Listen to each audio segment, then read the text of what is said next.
Hola, bienvenidos a Uno a Converne. En este video vamos a mirar la primera propiedad de las bases.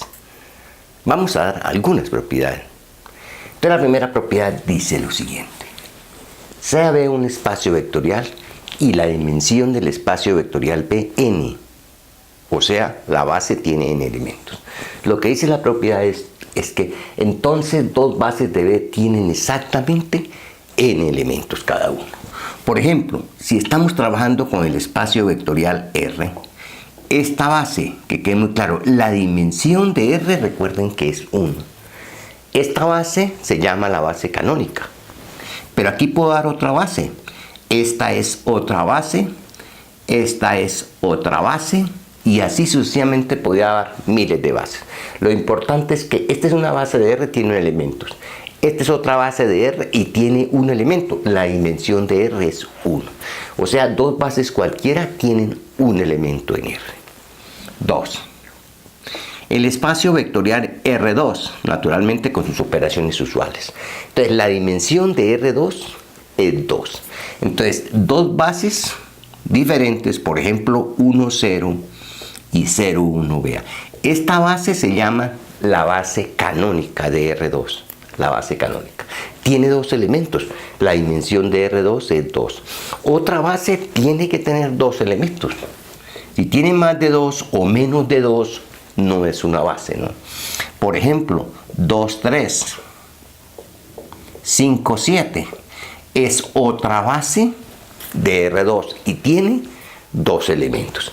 Pero si usted tiene 1, 0, esta no es base porque la dimensión de R2 es 2, debe tener dos elementos. Entonces esta no es base, pero esa tampoco es base. 1, 0 y 2, 0. Vean, esta tiene dos elementos, pero esta no es base, porque este conjunto es linealmente dependiente, ¿no? Entonces que quede claro, dos bases distintas de R2 tienen exactamente dos elementos. Si tienen menos de dos elementos, no es base. Y si tiene más, tampoco es base. Por ejemplo, usted tiene este 1, 0, 0, 1 y 2, 3. Esto tampoco es una base de R2. Tiene que tener dos elementos. Pero tienen que tener cuidado. Esta tiene dos elementos y sin embargo no es base, ¿no? Lo que dice es que dos bases que sean bases de R2 tienen que tener dos elementos.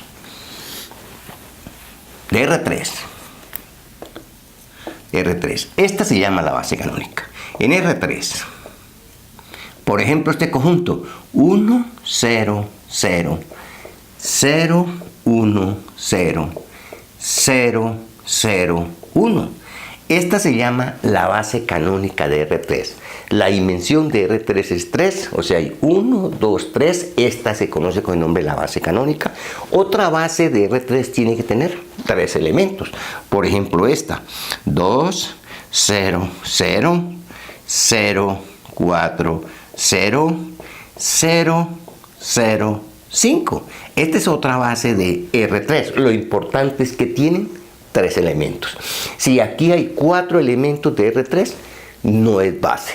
Si hay dos elementos aquí, no hay base. Y si hay un elemento, tampoco es base. Bueno, en R3. Subámonos a los polinomios. Los polinomios. 4, ¿no? Peso 1. ¿Cuál es la dimensión de peso 1 como espacio vectorial? 2. Entonces aquí está la base. Este conjunto formado por 1x recibe el nombre de base canónica. O sea, aquí una base de P1 tiene que tener dos elementos, porque la dimensión de P1 es 2. 1,1 menos x, otra base de P1 con dos elementos.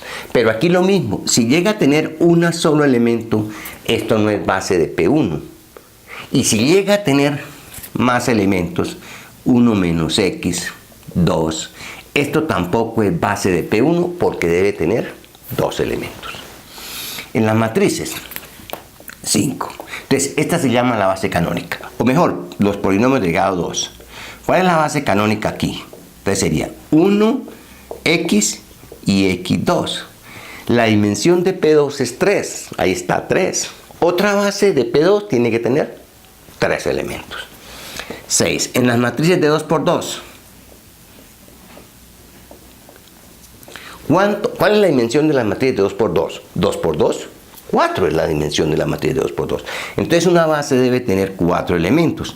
Vamos, 1, 0, 0, 0, 0, 1, 0, 0, 0, 0, 1, 0 y 0, 0, 0, 1. Esta se conoce con el nombre de la base canónica de las matrices de 2 por 2. Tiene 4 elementos. Cualquier otra base de las matrices de 2 por 2 debe tener 4 elementos. Si tiene más elementos, no es base. Y si tiene menos, tampoco es base. Porque lo que dice la propiedad es que si tiene dimensión 4, dos bases tienen que tener 4 elementos. Y 5, la dimensión de... ¿Cuál es la dimensión de las matrices de m por n con elementos reales? La dimensión simplemente es m por n. Bueno, espero que haya quedado claro esta propiedad. Hasta pronto.